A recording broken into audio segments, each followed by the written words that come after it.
ವನ್ಯಜೀವಿಗಳ ಬಗ್ಗೆ ಹೊಸ ಹೊಸ ಅಂದರೆ ಬಹಳ ಸಮಸ್ಯೆಗಳು ಬೇರೆ ಬೇರೆ ರೀತಿಯಲ್ಲಿ ಆಗ್ತಾ ಇರಬೇಕಾದ್ರೆ ಅವುಗಳ ಬಿಹೇವಿಯರು ಬೇರೆ ಬೇರೆ ರೀತಿಯಲ್ಲಿ ಇರುತ್ತೆ. ಯಾರೋ ಪರಿಣತರು ಆನೆ ಹಿಂಗೇ ಓಡಾಡುತ್ತೆ ಕಾರಿಡಾರಲ್ಲಿ, ಆನೆ ಇಂಥದ್ದೇ ತಿನ್ನುತ್ತೆ, ನಾವು ನಂಬ್ಕೊಂಡ್ಬಿಟ್ಟಿರ್ತೀವಿ. ಆದರೆ ಹಂಗಿಲ್ಲ. ಅದು ಈಗ ಸಿಚುವೇಶನ್ಗೆ ತಕ್ಕ ಹಾಗೆ ಅದಕ್ಕೆ ಆಗುವಂಥ ಸಮಸ್ಯೆಗಳಿಗೆ ಅನುಗುಣವಾಗಿ ಅದರ ಬಿಹೇವಿಯರ್ ಕೂಡ ಚೇಂಜ್ ಆಗ್ತಾ ಹೋಗುತ್ತೆ. ಹೊರೆಯನ್ನು ಹೊತ್ಕೊಂಡು ಹೋಗ್ಬೇಕಾದ್ರೆ ತಳ್ಳಿರೋವಂಥದ್ದು ಆನೆ ಬಹಳಷ್ಟು ನಿದರ್ಶನಗಳಿದಾವೆ. ಆದರೆ ಬಡ್ದು ಕೊಂದಿ ಬಿಸಾಕಿ ಭಯ ಮೂಡಿಸುವಂಗೆ ಹೊಡೆದಾಕಿರುವಂಥದ್ದು ಇದೇ ಮೊದಲು. ಹಾಗಾಗಿ ಅಲ್ಲಿ ಕಾರಣ ಆಗಿರೋದು ಕೂಡ ಅಂದರೆ ಅದು ನಿಜವಾಗ್ಲೂ ಇದೆಯಲ್ಲೋ ಗೊತ್ತಿಲ್ಲ, ನಾವು ಅಬ್ಸರ್ವ್ ಮಾಡ್ದಂಗೆ ಅಲ್ಲಿ ಸ್ಥಳೀಯರು ಮಾತಾಡ್ದಂಗೆ ನಾಯಿಗಳೇ ಕಾರಣ ಅಂತ ಹೇಳ್ಬಿಟ್ಟು ಗೊತ್ತಾಗ್ತಾ ಇದೆ ನಮಗೆ. ಚಿಕ್ಕಮಗಳೂರು ಶೃಂಗೇರಿ ತಾಲೂಕು ಕೆರೆಕಟ್ಟೆ ಅನ್ನುವಂಥ ವಲಯ, ಅದು ವನ್ಯಜೀವಿ ವಲಯಕ್ಕೆ ಬರುವಂಥದ್ದು, ಕುದುರೆಮುಖ ವನ್ಯಜೀವಿ ವಿಭಾಗ. ಅಲ್ಲಿ ಕೆರೆಗದ್ದೆ ಅನ್ನುವಂಥ ಒಂದು ಸಣ್ಣದೊಂದು ಹ್ಯಾಮ್ಲೆಟ್, ಅದು ನಿಮಗೆ ಅದು ಊರು ಹಳ್ಳಿ ಅಂತ ಹೇಳೋಕೆ ಬರೋದಿಲ್ಲ, ಒಂದಿಷ್ಟು ಮರಗಳಿರುವಂಥ ಒಂದು ಜನವಸತಿ ಪ್ರದೇಶವೇ. ಅಲ್ಲಿ ಇಬ್ಬರು ಉಮೇಶ್ ಮತ್ತು ಹರೀಶ್ ಅಂತ ಇಬ್ಬರು, ಅವರು ಆನೆ ದಾಳಿಗೆ ಭಯಾನಕವಾಗಿ ದಾಳಿ. ಅದು ಮಾತ್ರ ನಾನು ಈ ತನಕ ನೋಡಿದ್ರಲ್ಲಿ ಅಥವಾ ನಾನು ಫೋಟೋ ವಿಡಿಯೋಗಳಲ್ಲಿ ನಮ್ಮ ರಾಜ್ಯದಲ್ಲಿ ಆಗಿರುವಂಥ ದಾಳಿಗಳಲ್ಲಿ ಆನೆ ದಾಳಿಯಲ್ಲಿ ಅತಿ ಭೀಕರ ಅಂತ ಅನಿಸ್ತಿತ್ತು. ಮತ್ತು ಬಹಳ ಶೋಚನೀಯ ಪರಿಸ್ಥಿತಿ ಏನು ಅಂದರೆ, ಅವರು ಅದರಲ್ಲಿ ಹರೀಶ್ ಅನ್ನೋರು ಮೊದಲು ಸೊಪ್ಪು, ನಾವೆಲ್ಲ ಮಲೆನಾಡಲ್ಲಿ ಗೊತ್ತಿರುತ್ತೆ, ಬೆಳಗ್ಗೆ ಎದ್ದ ತಕ್ಷಣ ಸೊಪ್ಪು ಕಲೆಕ್ಷನ್ ಮಾಡೋಕೆ ಹೋಗ್ತಾರೆ. 6 ಗಂಟೆ 6:30 ಎಲ್ಲ ಹೋಗಿರ್ತಾರೆ. ಅಲ್ಲಿ ಹೋಗ್ಬಿಟ್ಟು 6:30 ಅಷ್ಟೊತ್ತಿಗೆ ವಾಪಸ್ ಬರ್ತಿದ್ದಾರೆ. 6:30 7 ಗಂಟೆ ಅಷ್ಟೊತ್ತಿಗೆ ಸಣ್ಣ ಸೊಪ್ಪಿನವರೇ, ಭಾಳ ದೊಡ್ಡದಲ್ಲ ಅವರು, ಮತ್ತೆ ಅದನ್ನ ಸೊಪ್ಪಿನವರೆಯನ್ನು ಕಡಿದು ತಂದು ಮನೆ ಹಾಕಿ ಆಮೇಲೆ ಮತ್ತೆ ಕೆಲ್ಸಕ್ಕೆ ಹೋಗ್ತಾರೆ, ಕೂಲಿ ಹೋಗ್ತಾರೆ. ಅದೊಂದು ಸಣ್ಣ ಹೊರೆ, ಅವ್ರದ್ದು ಅಂಗಡಿ ಇದೆ, ಸಣ್ಣ ಹೊರೆ ಅದು. ಆ ಸಣ್ಣ ಹೊರೆಯನ್ನು ಅವರು ಕಡಿದು ತೆಗೆದುಕೊಂಡು ಬರ್ಬೇಕಾದ್ರೆ ಆನೆ ದಾಳಿ ಮಾಡಿದೆ. ಆನೆ ಅದು ಸುಮ್ಮನೆ ಅಡಿಗೆ ಕೂತಿದೆ ಅದು. ಮತ್ತೆ ತುಂಬಾ ಜನ ಮೀಡಿಯಾದಲ್ಲಿ, ನಮ್ಮ ಕೆಲವು ಮೀಡಿಯಾಗಳನ್ನ ನೋಡ್ತಾ ಇದ್ದೆ, ಮನೆಯಿಂದ 1 ಕಿಲೋಮೀಟರ್ ದೂರ ಅಂತ ಹೇಳ್ತಾ ಇದ್ರು. 1 ಕಿಲೋಮೀಟರ್ ಅಲ್ಲ, ಅದಕ್ಕೆ ಹೇಳೋದು ನಾವು ಅಲ್ಲಿ ಹೋದ್ರೆ ಮಾತ್ರ ರಿಯಾಲಿಟಿ ಅರ್ಥ ಆಗೋದು. ಮನೆ ಪಕ್ಕಕ್ಕೆ ಇರುವಂಥದ್ದು. ಈಗ ಹರೀಶ್ ಅವರು ಏನ್ ಮಾಡ್ತಾರೆ, ಒಂದು ಹೊರೆನ ಹೊತ್ಕೊಂಡ್ ಬರ್ಬೇಕಾದ್ರೆ ಆನೆ ದಾಳಿ ಮಾಡುತ್ತೆ. ಅವ್ರ ಜೊತೆಗೆ ನಾಯಿ ಇದ್ವು ಅಂತ ಹೇಳಿದೆ. ನಾನಲ್ಲಿ ಹೋಗಿ ಅವ್ರ ಹತ್ರ ಮಾತಾಡಿಸಿ ಎಲ್ಲ ನೋಡಿದಾಗ ನಾಯಿಗಳೇ ಸಮಸ್ಯೆ ಕೊಟ್ಟಿರೋದಲ್ಲಿ. ನಾಯಿ ಬೊಗಳಿದಾವೆ, ಅದಕ್ಕೆ ಆನೆ ಅದು ರೊಚ್ಚಿಗೆದ್ಬಿಟ್ಟು ಇವ್ರ ಮೇಲೆ ಚಾರ್ಜ್ ಮಾಡಿದೆ. ಆಮೇಲೆ ಇವರು ಮೃತಪಟ್ಟಿರುವಂಥ ಜಾಗದಲ್ಲಿ ಮತ್ತೆ ಆ ನಾಯಿಗಳು ಕೂಗ್ತಾ ಇದಾವೆ ಅಂತ ಹೇಳ್ಬಿಟ್ಟು ಅಲ್ಲೇ ಹತ್ರ ಇರುವಂಥ ಮನೆಯವರು ಮತ್ತೆ ಬಂದಿದ್ದಾರೆ, ಅಲ್ಲಿಗೆ ಬಂದಿದ್ದಾರೆ. ಉಮೇಶ್ ಅಂತ ಹೇಳಿ ಅವರು ಅಲ್ಲಿ ನೋಡಕ್ ಬಂದಿದ್ದಾರೆ. ಅಂದ್ರೆ ಯಾವುದೋ ಪ್ರಾಣಿನೋ ಏನೋ ಎತ್ತದೋ ನಾಯಿ ಏನೋ ತರ್ಕೊಂಡಿರ್ತಾವಲ್ಲ, ಆ ಥರ ಏನೋ ನೋಡಕ್ ಬಂದಿದ್ದಾರೆ.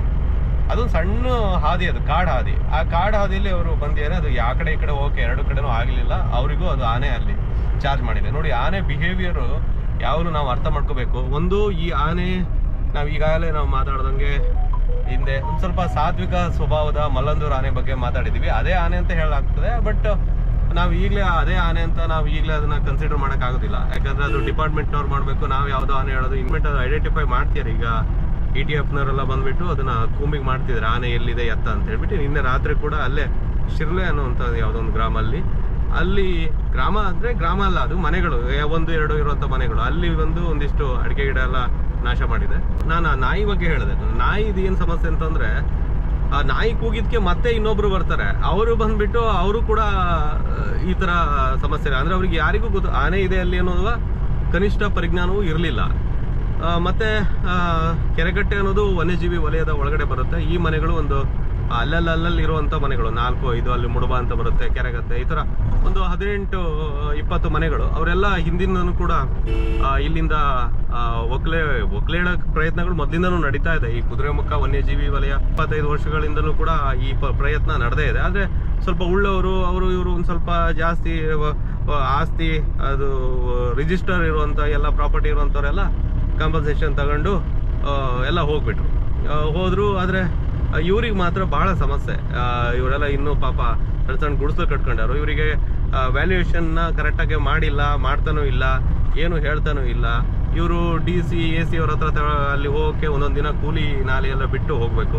ಇಂಥ ಪರಿಸ್ಥಿತಿಯಲ್ಲಿ ಇರುವಂಥ ಜನರು. ಹಂಗಾಗಿ ಇವ್ರು ಹೋಗಿ ಕಾಡಲ್ಲಿ ಹೋಗ್ಬಿಟ್ಟು ಆನೆ ಚಾರ್ಜ್ ಮಾಡಿದೆ ಅಂತ ನಾವು ಹೇಳೋದು ಸುಲಭ. ನಾವು ಅಲ್ಲಿ ಹೋದಾಗ ಮಾತ್ರ ಗೊತ್ತಾಗುತ್ತೆ ಇವ್ರ ಸಮಸ್ಯೆ ಏನು ಅಂತ. ಇವರೆಲ್ಲ ಕಾಡು ಒತ್ತುವರಿ ಮಾಡ್ಕೊಂಡು ಬಂದವರಲ್ಲ ಇವರು. ಈಗ ಘೋಷಣೆ ಆಗಿದೆ ವನ್ಯಜೀವಿ ವಲಯ ಅಂತೇಳಿ ಘೋಷಣೆ ಆಗ್ಬಿಟ್ಟು ಅದೆಲ್ಲ ಆದ್ಮೇಲೆ ಆ ಪ್ರಕ್ರಿಯೆ ನಡಬೇಕಿತ್ತು, ಅದು ಕಾರಣಾಂತರಗಳಿಂದ ಆಗಿಲ್ಲ. ಇದ್ರ ಬಗ್ಗೆ ವಿಸ್ತಾರವಾಗಿ ಅದು ನಾವು ಇನ್ನೊಂದ್ಸರಿ ಅದರ ಮಾತಾಡೋಣ. ಅರಣ್ಯ ಸಚಿವರನ್ನ ಅವರು ಬರಕ್ ಹೇಳ್ತಿದ್ದಾರೆ, ಅರಣ್ಯ ಸಚಿವರು ಬಂದು ಇದನ್ನ ಸರಿ ಮಾಡಬೇಕು ಹಾಗೆ ಹೇಗೆ ಅಂತ ಹೇಳ್ಬಿಟ್ಟು ಹೇಳ್ತಿದ್ದಾರೆ. ಅದು ಅರಣ್ಯ ಸಚಿವರ ಗಮನಕ್ಕೂ ಇದೆ ಅಂತ ನಾನು ಅನ್ಕೊಂತೀನಿ. ಬಟ್ ಈ ಜನರು ನಾವು ಅರ್ಥ ಹೆಂಗ್ ಮಾಡ್ಕೊಬೇಕು ಅಂತಂದ್ರೆ, ಎಲ್ಲಾ ಕಾಡುಗಳಲ್ಲೂ ಕೂಡ ಎಲ್ಲರೂ ಕೂಡ ಅರಣ್ಯವನ್ನ ನಾಶ ಮಾಡಿ ಅತಿಕ್ರಮಣ ಮಾಡಿಬಿಟ್ಟು ಈ ತರ ದಾಳಿಗಳಿಗೆ ತುತ್ತಾಗಿರೋದಿಲ್ಲ.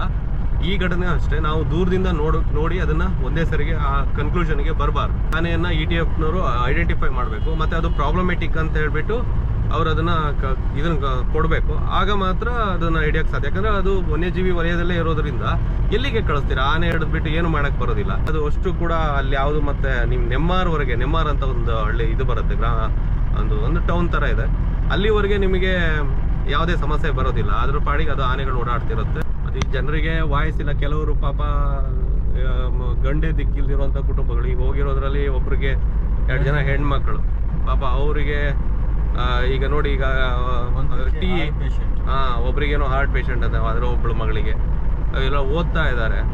ಈಗ ಅವ್ರೇನೋ ಟೀ ಮಾರ್ಬಿಟ್ಟು ಜೀವನ ಸಾಗಿಸ್ತಿದ್ದಂತ ಕುಟುಂಬ ಹರೀಶ್ ಅನ್ನೋರು.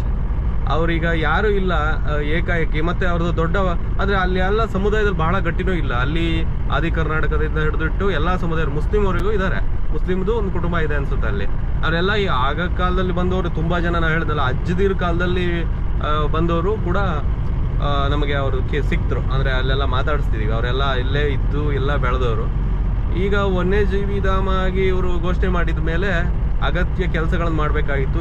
ಪಾಪ ಇಂಥವ್ರಿಗೆ ದಿಕ್ಕೇ ಇಲ್ಲ, ವಾಯ್ಸೇ ಇಲ್ದಿರೋಂಥವ್ರು, ದನಿನೇ ಇಲ್ದಿರೋಂಥವ್ರಿಗೆ ಅರಣ್ಯ ಸಚಿವರ ಕೂಡ ಏನೋ ಸೂಕ್ತ ಕ್ರಮ ತೆಗೆದುಕೊಳ್ಳುವಂತ ಭರವಸೆಯನ್ನು ನೀಡಿದ್ದಾರೆ. ಬರೀ ಈಗ ಅಲ್ಲಿ ರಾಜೇಗೌಡರು, ಅಲ್ಲಿ ಶಾಸಕರು ಬರೀ ಆನೆ ಹಿಡಿಸೋದು, ಕಳಿಸೋದು, ಕ್ರಾಲಿ ಒಗ್ಗಿಸೋದು, ಬರೀ ಇವೇ ಆಗ್ಬಿಟ್ರೆ ಬಹಳ ಸಮಸ್ಯೆ. ಬಹಳ ಈ ಭಾಗದಲ್ಲಿ ಒಂದು ಬೆಚ್ಚಿ ಬೀಳಿಸುವಂತಹ ಒಂದು ಘಟನೆ ಆಗಿದೆ. Thank you.